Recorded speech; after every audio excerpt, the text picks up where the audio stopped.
ଶ୍ରୀକୃଷ୍ଣ କୁହନ୍ତି ବିପଦ ସମୟରେ କିପରି ଆନନ୍ଦିତ ରହିହେବ। ଆନନ୍ଦର ଅନୁଭବ କରିବା ସେତେବେଳେ ସରଳ ଯେବେ ଜୀବନର ଧାରା ତୁମ ଅନୁକୂଳରେ ପ୍ରବାହିତ ହେଉଥାଏ।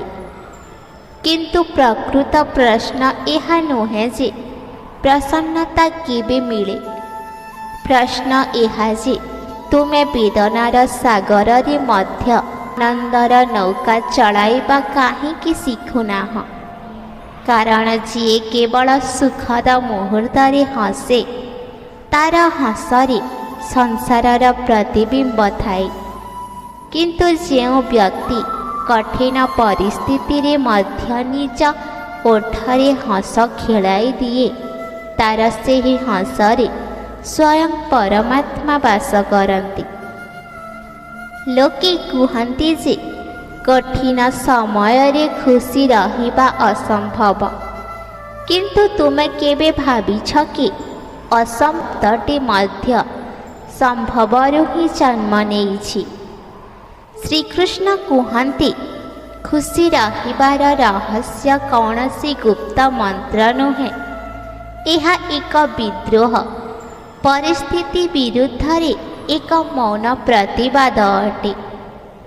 ଏହା କୋଳାହଳ ମଧ୍ୟରେ ଏକ ଶାନ୍ତ ଲହରୀ ଅଟେ। ସେହି ମହାସାଗର ଭିତରେ ଯେଉଁଠି ତୁମ ଆଶା ବ୍ୟତୀତ ଆଉ ସବୁକିଛି ବୁଡ଼ି ଯାଇଛି। ତୁମେ ଭାବୁଛ ଯେତେବେଳେ ସମସ୍ତେ ମୋ ଠାରୁ ଦୂରେଇ ଗଲେ, ଯେତେବେଳେ ମୋ ନିଜ ଲୋକମାନେ ମଧ୍ୟ ମୋତେ ଚିହ୍ନିବାକୁ ମନା କରିଦେଲେ, ସେତେବେଳେ ମୁଁ କାହା ପାଇଁ ହସିବି? ତେବେ ଶୁଣ, କାରଣ ତୁମ ପାଖରେ କେବଳ ତୁମେ ହିଁ ବଞ୍ଚିଛ। ଆଉ ଯଦି ତୁମେ ନିଜଠାରୁ ହାରିଗଲ, ତେବେ ଏ ସଂସାରକୁ କିପରି ଜିତିବ? ଶ୍ରୀକୃଷ୍ଣ କୁହନ୍ତି ଯେଉଁଠାରେ ଭାବନାମାନେ କବାଟରେ ବାଡ଼େଇ ହୋଇ ଫେରି ଆସନ୍ତି, ସେଠାରେ କାନ୍ଥମାନେ କଥା କହିବାକୁ ଲାଗନ୍ତି। ଆଉ ଯେଉଁଠି ନୀରବତା ଭିତରେ ବି ବୁଝାମଣା ଥାଏ, ସେଠାରେ ହିଁ ସତ୍ୟ ସମ୍ପର୍କ ନିଶ୍ୱାସ ନିଏ। ଯେଉଁ ଜାଗା ମୁଣ୍ଡ ଗୁଞ୍ଜିବାକୁ ମିଳେ କିନ୍ତୁ ଶାନ୍ତି ଦିଏ ନାହିଁ, ସେ ଜାଗା ଘର ନୁହେଁ, ଏକ କାରାଗାର ଅଟେ। ଯିଏ ଭିତରୁ ଭାଙ୍ଗି ପଡ଼ୁଥାଏ ସେ ପ୍ରାୟତଃ ବାହାରୁ ହସୁଥାଏ। କିନ୍ତୁ ଏହି ହସ ସେହି ଭାଷା ଯାହାକୁ କେବଳ ଭଗବାନ ହିଁ ପଢ଼ିପାରନ୍ତି। ଯେତେବେଳେ ମନ ପଚାରେ ମୋତେ କେହି କାହିଁକି ବୁଝିଲେ ନାହିଁ, ସେତେବେଳେ ଆତ୍ମା ଉତ୍ତର ଦିଏ ବୋଧହୁଏ ତୁମକୁ ବୁଝିବା ପାଇଁ କାହାକୁ ପ୍ରଥମେ ନିଜକୁ ବୁଝିବାକୁ ପଡ଼ିବ। ନଇଯିବା ପରାଜୟ ନୁହେଁ, ବେଳେବେଳେ ଏହା ଉନ୍ନତିର ପ୍ରଥମ ସୋପାନ ହୋଇଥାଏ। କାରଣ ନଈଟି ମଧ୍ୟ ନଈ କରି ହିଁ ଜୀବନକୁ ପ୍ରବାହିତ କରାଏ। କିନ୍ତୁ କ'ଣ ପ୍ରତ୍ୟେକ ପ୍ରବାହ ଲକ୍ଷ୍ୟସ୍ଥଳରେ ପହଞ୍ଚେ? ବୋଧହୁଏ ନା। ବେଳେବେଳେ ପ୍ରବାହ ନିଜକୁ ହିଁ ଭସାଇ ନେଇଯାଏ ଏବଂ ପଛରେ କେବଳ ଗୋଟିଏ ପ୍ରଶ୍ନ ଛାଡ଼ିଯାଏ, ମୁଁ କିଏ ଥିଲି? କୃଷ୍ଣ କୁହନ୍ତି ଯିଏ ଜୀବନର ରହସ୍ୟକୁ ଜାଣିନାହିଁ, ସେ ମୃତ୍ୟୁର ଭୟକୁ ତ୍ୟାଗ କରିନାହିଁ। ଯିଏ କର୍ମକୁ ଏକ ବୋଝ ବୋଲି ଭାବିଛି, ସେ କର୍ମର ଦିବ୍ୟତାକୁ କେବେ ଅନୁଭବ କରିନାହିଁ। ଆଉ ଯିଏ ନିଜ ମନର ସ୍ୱାମୀ ହୋଇଯାଇଛି, ତା ପାଇଁ ଏ ସମଗ୍ର ସଂସାର ଏକ ରଙ୍ଗମଞ୍ଚ, ଯେଉଁଠି ସେ ନିଜେ ନୃତ୍ୟ କରେ ନାହିଁ, ବରଂ ନିଜ ଭିତରେ ନାଚୁଥିବା ନର୍ତ୍ତକକୁ ଦେଖେ। ଏ ଦୁନିଆ ତାହା ହିଁ ଦେଖେ ଯାହା ତୁମେ ଦେଖାଅ, କିନ୍ତୁ ପରମାତ୍ମା ତାହା ଦେଖନ୍ତି ଯାହା ତୁମେ ଲୁଚାଅ। ପରମାତ୍ମା କୁହନ୍ତି ଅନ୍ୟମାନେ ତୁମ ବିଷୟରେ କ'ଣ ଭାବୁଛନ୍ତି? ଏହି ବ୍ୟର୍ଥ ଚିନ୍ତାରେ ନିଜ ଜୀବନକୁ ନଷ୍ଟ କର ନାହିଁ, କାରଣ ସେମାନଙ୍କର ବିଚାର ତୁମ ଭାଗ୍ୟ ନୁହେଁ, ବରଂ ତୁମ ଭୟ ହୋଇ ତୁମକୁ ବାନ୍ଧିପାରି। ଯେ ପର୍ଯ୍ୟନ୍ତ ତୁମେ ନିଜକୁ ଅନ୍ୟମାନଙ୍କ ଆଶାର ଶିକୁଳିରେ ବାନ୍ଧି ରଖିଥିବ, ସେ ପର୍ଯ୍ୟନ୍ତ ତୁମ ଆତ୍ମା ତୁମଠାରୁ ମୁକ୍ତ ହୋଇପାରିବ ନାହିଁ। ଯଦି ସମ୍ପର୍କ ବୋଝ ପରି ଲାଗିବାକୁ ଆରମ୍ଭ କରେ, ତେବେ ବୁଝିଯିବା ଉଚିତ ଯେ ହୁଏତ ସେ ସମ୍ପର୍କରେ ଆଉ ପ୍ରାଣ ନାହିଁ, କିମ୍ବା ତୁମେ ଆଉ ପୂର୍ବ ପରି ନାହଁ। ଯେଉଁ କଥା ଅକୁହା ରହିଯାଏ, ତାହା ହିଁ ସବୁଠାରୁ ଅଧିକ କୋଳାହଳ କରେ। ରାତିର ନୀରବତାରେ, ଜନଗହଳି ମଧ୍ୟରେ ଏବଂ ନିଜ ଆଖି ସାମ୍ନାରେ ଯଦି ସମ୍ମାନ ନ ମିଳେ, ତେବେ ସେଠାରେ ରୁହ ନାହିଁ। ଜିନିଷ ଗୁଡ଼ିକୁ ଭଲ ପାଅ, କିନ୍ତୁ ସେମାନଙ୍କର ଦାସ ହୁଅ ନାହିଁ। ବେଳେବେଳେ ସବୁଠାରୁ ବଡ଼ ତ୍ୟାଗ ତାହା ହୋଇଥାଏ ଯେତେବେଳେ ତୁମେ ନିଜକୁ ଛାଡ଼ି ନିଜ ପାଇଁ ହିଁ ଏକ ନୂଆ ଯାତ୍ରାରେ ବାହାରି ଯାଅ। ତୁମ ମନରେ ଥିବା ଭୟକୁ ପ୍ରେମ ଦ୍ୱାରା ଦୂର କର, କାରଣ ଯେଉଁଠାରେ ପ୍ରେମର ଆଲୋକ ଥାଏ, ସେଠାରେ ଭୟର ଅନ୍ଧକାର ରହିପାରେ ନାହିଁ। ଏହା ସ୍ମରଣ ରଖ ଯେ ଯାହା ତୁମ ଭାଗ୍ୟରେ ଲେଖା ଅଛି, ତାହା ଦିନେ ନା ଦିନେ ବାଟ ତିଆରି କରି ତୁମ ପାଖକୁ ଆସିବ, ଏବଂ ଯାହା ନିୟତିରେ ନାହିଁ, ତାହା ତୁମ ଦୁଆରକୁ ଆସି ମଧ୍ୟ ଫେରିଯିବ।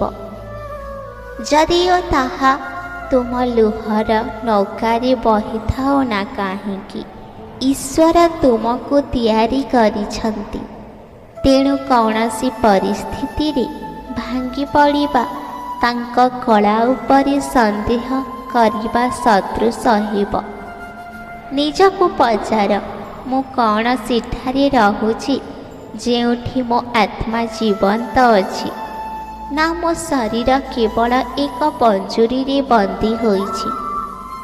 ଯଦି ତୁମେ ନିଜକୁ ହିଁ ହଜାଇ ଦେଇଛ, ତେବେ ଅନ୍ୟମାନଙ୍କ ଠାରୁ କାହିଁକି ଆଶା କରୁଛ ଯେ ସେମାନେ ତୁମକୁ ଖୋଜି ବାହାର କରିବେ? ଯିଏ ଆକାଶ ସହିତ ଯୋଡ଼ି ହୋଇଗଲା, ତାକୁ ଆଉ ପୃଥିବୀର ଧୂଳି ଭୟଭୀତ କରେ ନାହିଁ। ଯାହାକୁ ଈଶ୍ୱରଙ୍କ ଦୃଷ୍ଟି ଦେଖୁଛି, ତାକୁ ସଂସାରର ପରିହାସ ଆଘାତ ଦେଇପାରେ ନାହିଁ।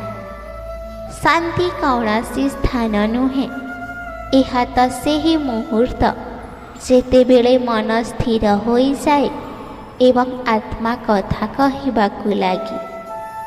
ଯେତେବେଳେ ତୁମ ହୃଦୟ ଭାଙ୍ଗିଯାଏ ଏବଂ ତୁମେ ତଥାପି ହସିଦିଅ, ସେତେବେଳେ ତୁମ ଭିତରେ ଏକ ଦିବ୍ୟ ଶକ୍ତି ଜନ୍ମ ନେଉଥାଏ।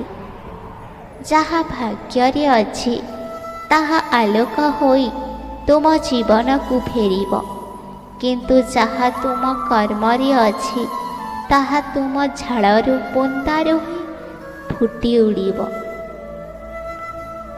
ସଂଯମର କୌଣସି ସ୍ୱର ନଥାଏ, ତଥାପି ଏହା ସର୍ବାଧିକ ଶୁଣାଯାଉଥିବା ଗୁଣ। ଆଜି ତୁମେ ଯାହା ଅଛ, ତାହା ଈଶ୍ୱରଙ୍କ କୃପା, କିନ୍ତୁ ତୁମେ ଯାହା ହେବାକୁ ଚାହୁଁଛ, ତାହା ତୁମ ସାଧନାର ଫଳ ହେବ। ଯଦି ପରମାତ୍ମାଙ୍କ ସହ ତୁମ ସମ୍ପର୍କ ଗଭୀର, ତେବେ ସଂସାରର କୌଣସି ଦୂରତା ତୁମକୁ ସ୍ପର୍ଶ କରିପାରିବ ନାହିଁ। ଧ୍ୟାନର ସହ ଶୁଣ। ପ୍ରତ୍ୟେକ ଭଲ ଭାବନାର କୌଣସି ମୂଲ୍ୟ ନଥାଏ, କିନ୍ତୁ ତାର ପ୍ରବାହ କୋଟି କୋଟି ଜୀବନକୁ ବଦଳାଇ ଦେଇପାରେ। ଜ୍ଞାନ ସେହି ଆଲୋକ ସ୍ତମ୍ଭ ଯାହା ଭିତରେ ଜଳିଥାଏ, ଏବଂ ସେହି ଆଲୋକରେ ହିଁ ଅହଙ୍କାରର ଛାଇ ମରିଯାଏ। ଯିଏ ଇଚ୍ଛା ରହିତ, ସେ ହିଁ ଶାନ୍ତ, ଏବଂ ଯିଏ ଶାନ୍ତ, ସେ ହିଁ ମୁକ୍ତ। କିନ୍ତୁ କ'ଣ ପ୍ରତ୍ୟେକ ମୁକ୍ତ ବ୍ୟକ୍ତି ମୋକ୍ଷକୁ ପ୍ରାପ୍ତ ହୁଏ? ନା, କିଛି ଲୋକ ତ ନିଜ ଭାବନାର ପଞ୍ଜୁରୀରେ ନିଜକୁ ବନ୍ଦୀ କରିଦିଅନ୍ତି ଏବଂ ତାକୁ ହିଁ ଧୈର୍ଯ୍ୟ ବୋଲି ଭାବନ୍ତି। ଶ୍ରୀକୃଷ୍ଣ କୁହନ୍ତି, ଯିଏ ନିଜକୁ ସୁଧାରି ନିଏ ତାକୁ କାହାକୁ ପ୍ରଭାବିତ କରିବାର ଆବଶ୍ୟକତା ପଡ଼େ ନାହିଁ। ଅନ୍ୟମାନଙ୍କ ସାମ୍ନାରେ ଦୁର୍ବଳ ଦେଖାଯିବା ପରାଜୟ ନୁହେଁ, ବେଳେବେଳେ ଏହା ନିଜ ଅସ୍ତିତ୍ୱର ସବୁଠାରୁ ଶକ୍ତିଶାଳୀ ଘୋଷଣା ହୋଇଥାଏ।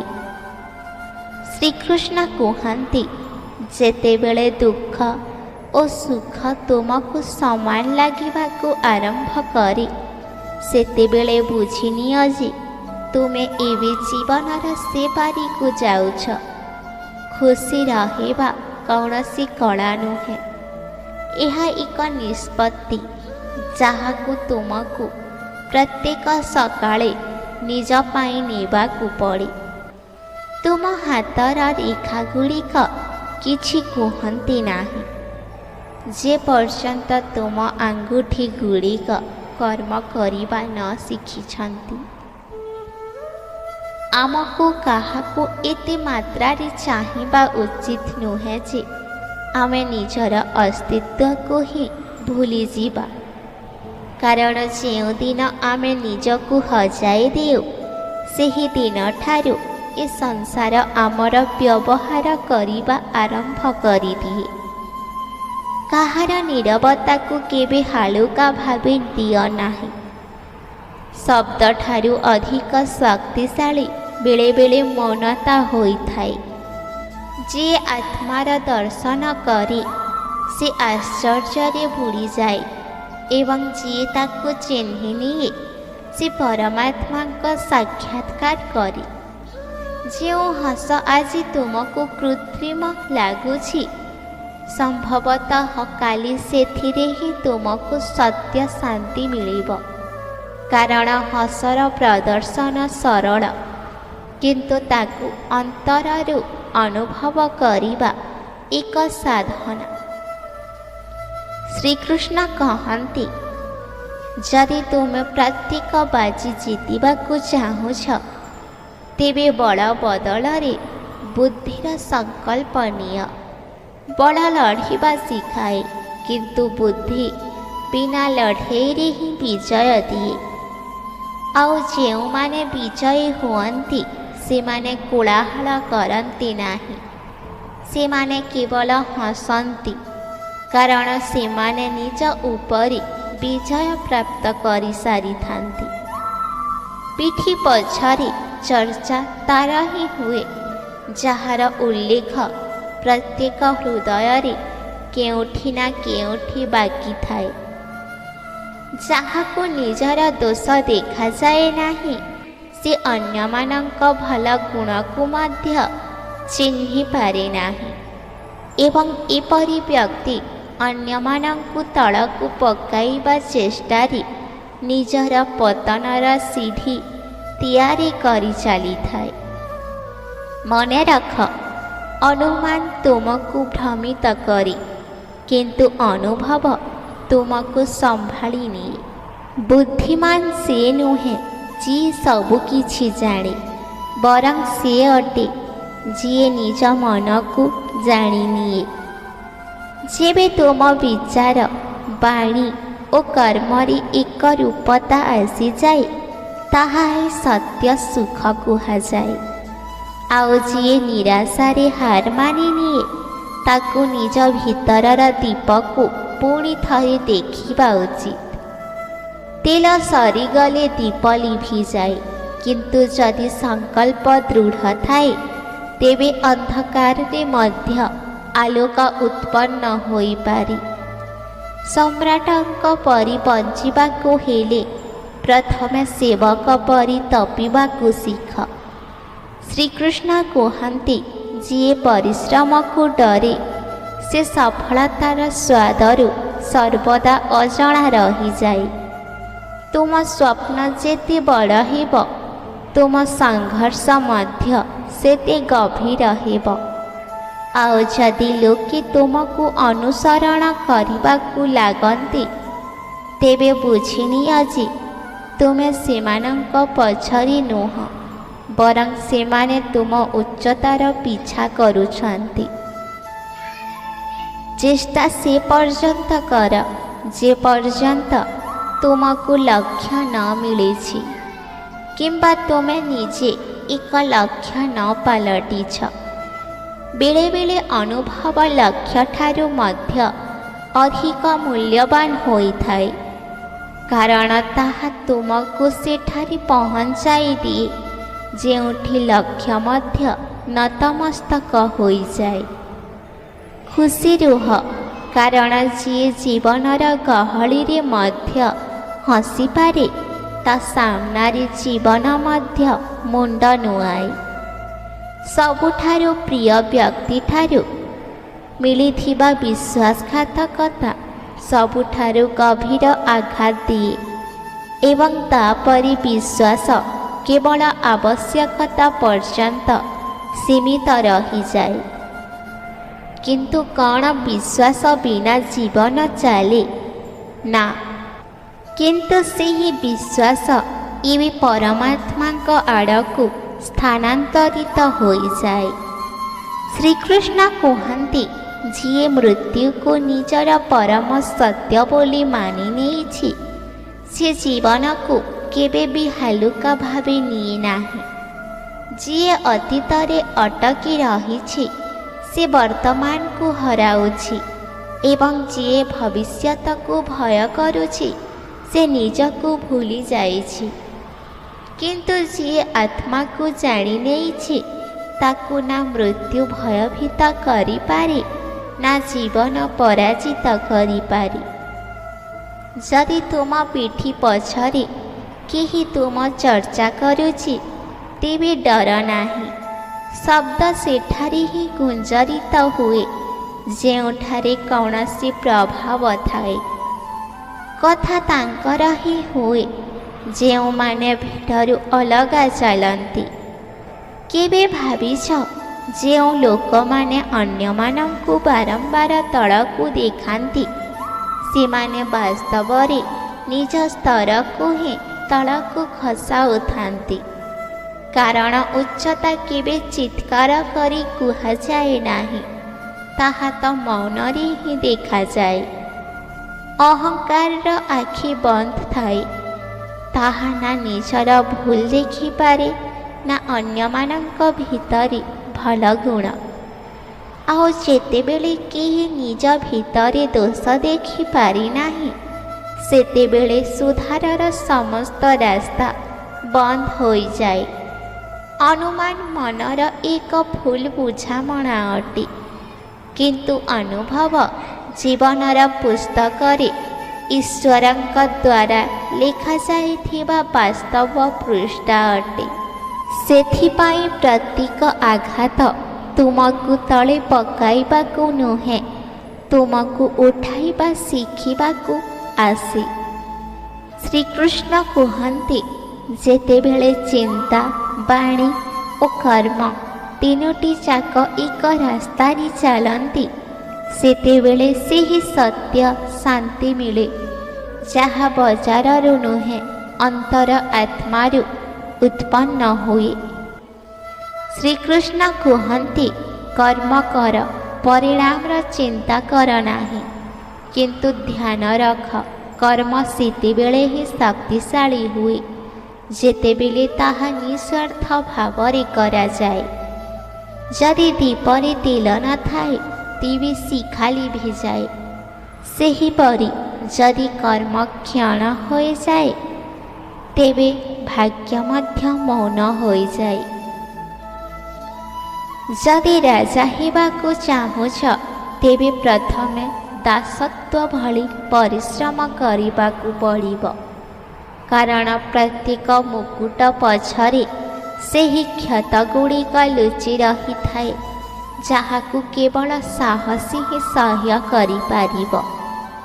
ଯଦି ତୁମ ସ୍ୱପ୍ନ ବିଶାଳ ତେବେ ସଂଘର୍ଷ ମଧ୍ୟ ଗଭୀର ହେବ, କିନ୍ତୁ ମନେ ରଖ ତୁମେ ସେହି ବ୍ୟକ୍ତି ଯିଏ ନିଜ ସ୍ୱପ୍ନକୁ ବାସ୍ତବତାରେ ପରିଣତ କରିପାରିବ।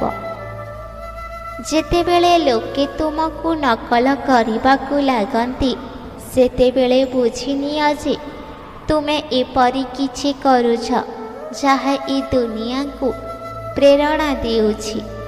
ପ୍ରୟାସ ନିଜର ଶେଷ ନିଶ୍ୱାସ ପର୍ଯ୍ୟନ୍ତ କରିବା ଉଚିତ, କାରଣ ହୁଏତ ଲକ୍ଷ୍ୟ ମିଳିବ କିମ୍ବା ଏପରି ଏକ ଅନୁଭବ ମିଳିବ ଯାହା ଆଗାମୀ ସମସ୍ତ ରାସ୍ତାକୁ ସହଜ କରିଦେବ।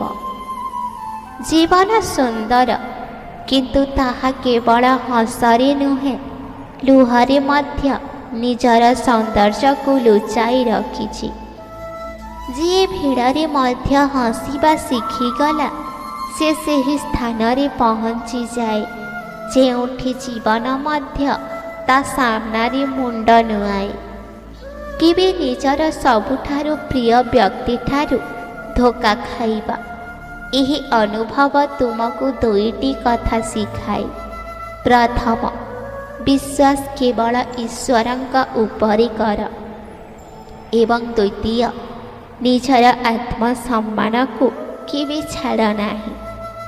ଶ୍ରୀକୃଷ୍ଣ କୁହନ୍ତି, ମନୁଷ୍ୟ ଜୀବନକୁ ସରଳ ଭାବରେ ବଞ୍ଚିପାରେ, କିନ୍ତୁ ସେ ନିଜେ ହିଁ ତାକୁ ଜଟିଳ କରିଦିଏ। ସେ ଡରେ, ଭାଙ୍ଗି ପଡ଼େ, ତଥାପି ଶିଖେ ନାହିଁ। କିନ୍ତୁ ଯିଏ ଏହା ଜାଣିଗଲା ଯେ ମୃତ୍ୟୁ କେବଳ ଏକ ଦ୍ୱାର ଏବଂ ଆତ୍ମା ଅବର, ସେ ପ୍ରତ୍ୟେକ ନିଶ୍ୱାସକୁ ଏକ ବରଦାନ ପରି ବଞ୍ଚେ। ଯାହା ସମାପ୍ତ ହୋଇପାରେ ନାହିଁ ତାହା ହିଁ ସତ୍ୟ, ଏବଂ ଯାହା ନିରନ୍ତର ବଦଳୁଥାଏ ତାହା ହିଁ ସଂସାର। ତୁମେ ହଜିପାରିବ ନାହିଁ, କାରଣ ତୁମକୁ କେବେ ପୂର୍ଣ୍ଣ ରୂପରେ ପାଇ ହିଁ ନଥିଲ। କାରଣ ଯେତେବେଳେ ତୁମେ ନିଜକୁ ଜାଣିନିଅ, ସେତେବେଳେ ନା କୌଣସି ହାର ବାକି ରହେ, ନା କୌଣସି ଜିତ୍। କର୍ମରେ ହିଁ ତୁମର ଅସ୍ତିତ୍ୱ। ଫଳର ଆଶା କରିବା ନିଜ ସହ ଏକ ଧୋକା। ଭଗବାନ ଶ୍ରୀକୃଷ୍ଣ କୁହନ୍ତି, ତୁମେ ତା ଉପରେ କାହିଁକି କାନ୍ଦୁଛ ଯାହା ତୁମର କେବେ ଥିଲା ହିଁ ନାହିଁ। ଯିଏ ନିଜକୁ ପାଇ ନେଇଛି, ତା ପାଇଁ ନା ଅପମାନ କିଛି ଅର୍ଥ ରଖେ, ନା ହିଁ ସମ୍ମାନ ତାକୁ ମୋହିତ କରେ। ଶ୍ରୀକୃଷ୍ଣ କୁହନ୍ତି, ମୌନ ସେହି ଉତ୍ତର ଯାହାକୁ ସମୟ ସବୁଠାରୁ ଉଚ୍ଚ ସ୍ୱରରେ ଶୁଣାଏ। ତୁମ ନୀରବତାର ପ୍ରତିଧ୍ୱନି ସେତେବେଳେ ଫେରି ଆସିବ ଯେତେବେଳେ ଲୋକେ ଜାଣିବେ ଯେ ତୁମେ କେତେ ଉଚ୍ଚରେ ଥିଲ। ଯଦି କେହି ତୁମକୁ ପ୍ରତ୍ୟାଖ୍ୟାନ କରିଦେଇଛି, ତେବେ ଏହା ତୁମର ନୁହେଁ, ତାର ଅବୁଝାମଣାର ପରାଜୟ ଅଟେ। ତୁମର ମୂଲ୍ୟ ଆଉ କାହାର ଶବ୍ଦ ଦ୍ୱାରା ନିର୍ଦ୍ଧାରିତ ହୁଏ ନାହିଁ। ତୁମେ ଅମୂଲ୍ୟ, କାରଣ ତୁମେ ଏକ ଅନୁଭବ, ଏବଂ ଅନୁଭବକୁ କେବେ ବିକ୍ରି କରାଯାଇପାରେ ନାହିଁ। ଯାହା ହଜିଗଲା ତା ପାଇଁ ବିଳାପ କର ନାହିଁ, କାରଣ ହଜିବା କେବଳ ବାହ୍ୟ ହୋଇଥାଏ, ଭିତରରୁ ତ ତୁମେ ଏବେ ବି ପୂର୍ଣ୍ଣ। ଆଉ ଯାହା ମିଳିଛି ତାହା ତୁମର ନୁହେଁ, ତୁମର ଅନ୍ତର୍ମର୍ମ।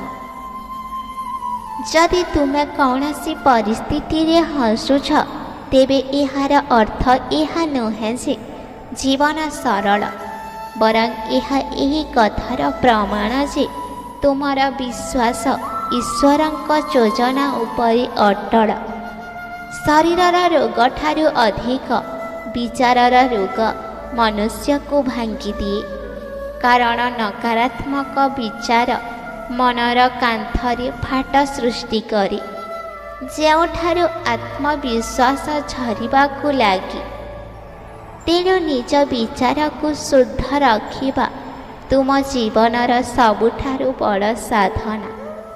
ତୁମେ ଚାହିଁଲେ ସମଗ୍ର ଜଗତକୁ ଜାଣିପାର, କିନ୍ତୁ ଯଦି ନିଜକୁ ବୁଝିନାହଁ, ତେବେ ତୁମର ଜ୍ଞାନ ବ୍ୟର୍ଥ।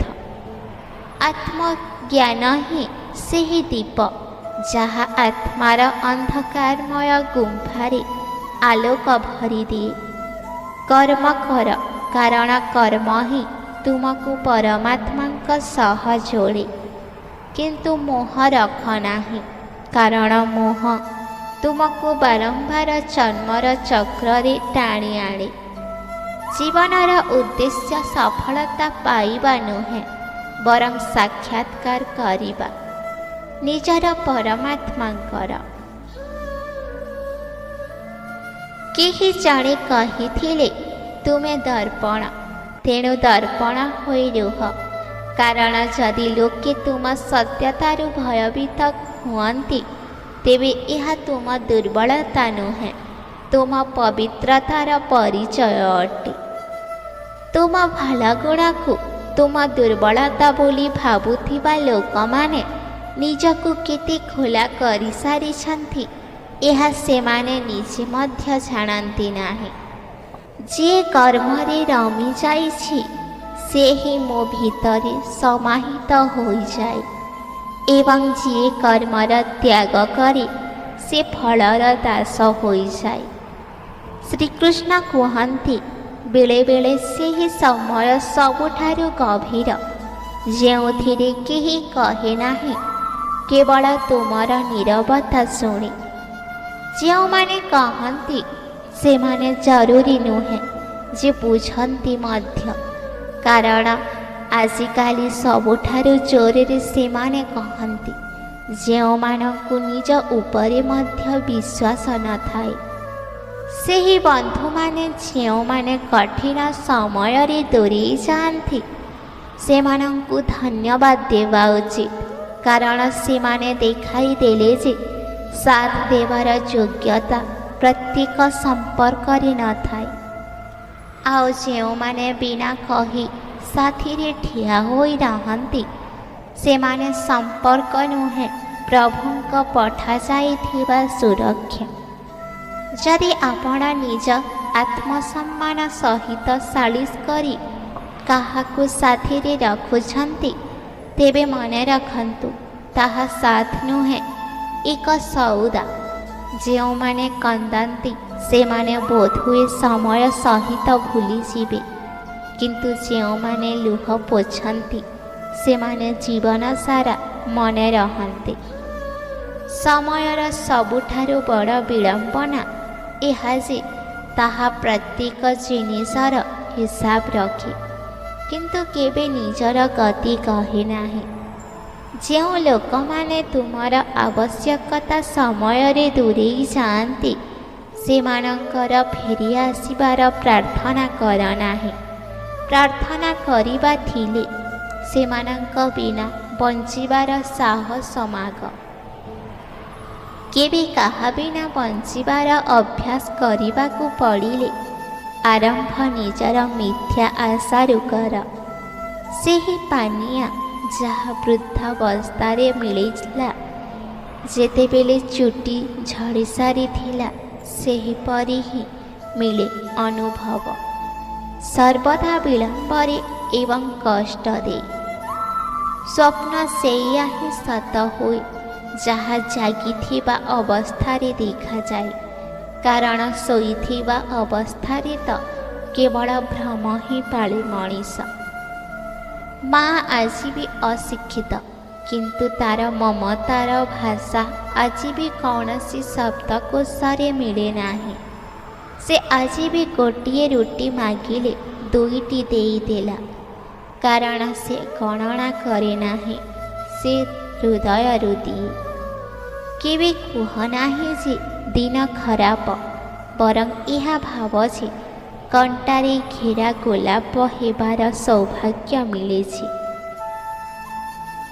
ଯେଉଁମାନେ ନିଜ ଉପରେ ବିଶ୍ୱାସ କରନ୍ତି ନାହିଁ, ସେମାନେ ସମୟ ପୂର୍ବରୁ ହିଁ ହାରିଯାଆନ୍ତି, ଏବଂ ଯେଉଁମାନେ ନିଜ ଉପରେ ବିଶ୍ୱାସ କରନ୍ତି, ସେମାନେ ହାରିବା ପରେ ମଧ୍ୟ ଜିତି ଯାଆନ୍ତି।